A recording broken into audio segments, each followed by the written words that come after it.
Thank you to Squarespace for sponsoring this video. If you're in need of a website, domain, or online store, make your next move with Squarespace.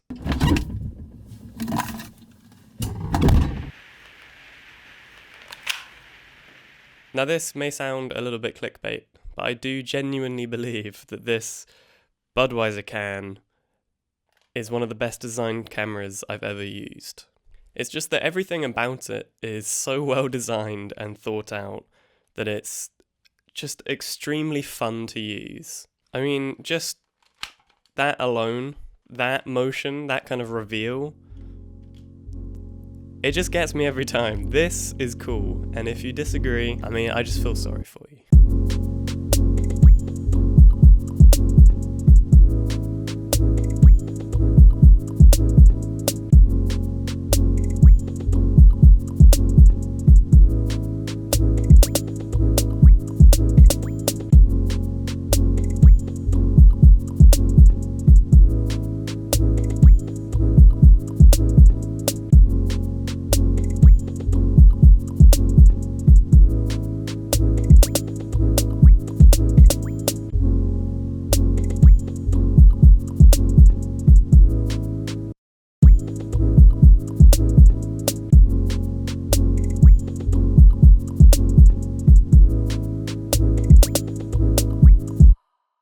So I've carried it around with me for pretty much the last week, and it's been the centre of so many different conversations. Anyone that comes into contact with it is pretty amazed. No one is expecting that to happen. As you can probably imagine, optically and kind of like performance-wise, this camera isn't the best camera that I've ever used.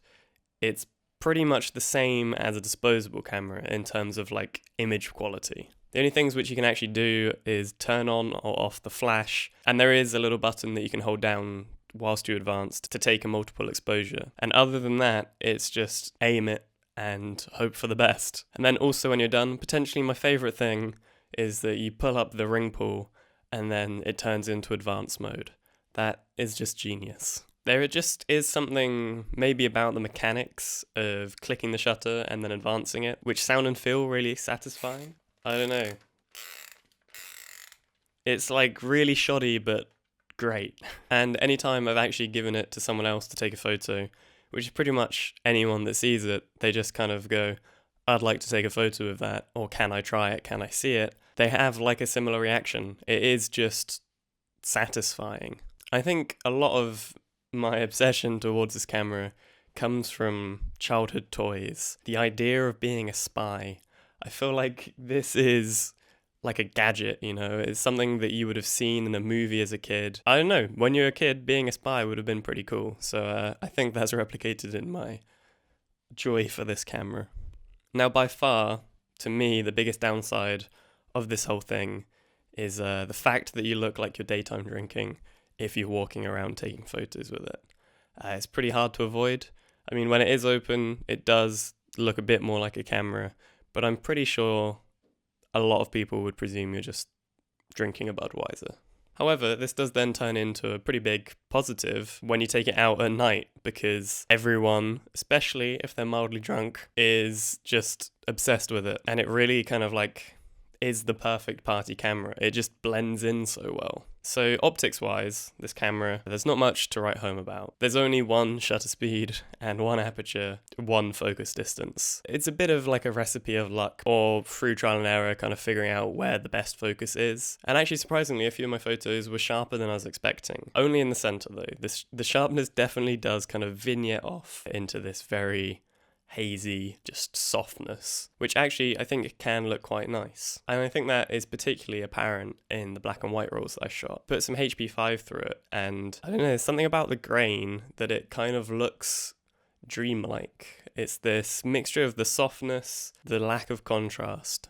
It just really looks great. I shot this roll at sunset, like golden hour. Yeah, I actually think it looks really cool, and potentially better than it would have been if it was more sharp. Now, I did actually have some problems with the viewfinder of the camera, just the accuracy. I don't know whether I was looking through it slightly too high or slightly too low, that I was like getting it slightly wrong, but I seem to be missing a bit of foreground in nearly every photo that I took. I was just expecting there to be a little bit more, and also quite a few of the times the photos were nowhere near straight. Maybe I was aiming it wrong and I couldn't tell, but I think this all kind of comes down to the fact that it's pretty poorly made and not meant to be accurate.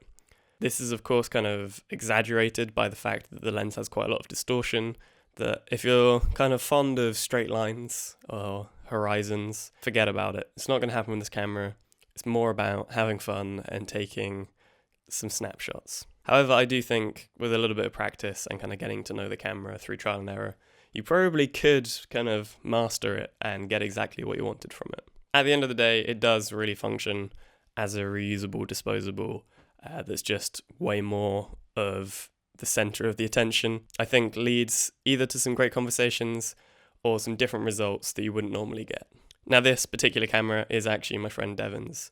I, by accident, took it home with me when I last visited him, and as a testament to how much I like this camera, I have actually purchased my own since. Devon, this is on the way back to you. Sorry for stealing it. If you know of any more completely stupid cameras that are a bit more wacky, like this, like the tennis ball camera, please let me know. I'm going to start a little collection, I think, a little wacky camera museum, because it's off to a pretty good start at this point. And finally, I'd like to thank Squarespace again for sponsoring this video. If you're looking to build a website of any kind, maybe it's a blog, a portfolio, a shop, or you're just looking to purchase a domain for a new website, you can do all of this with Squarespace.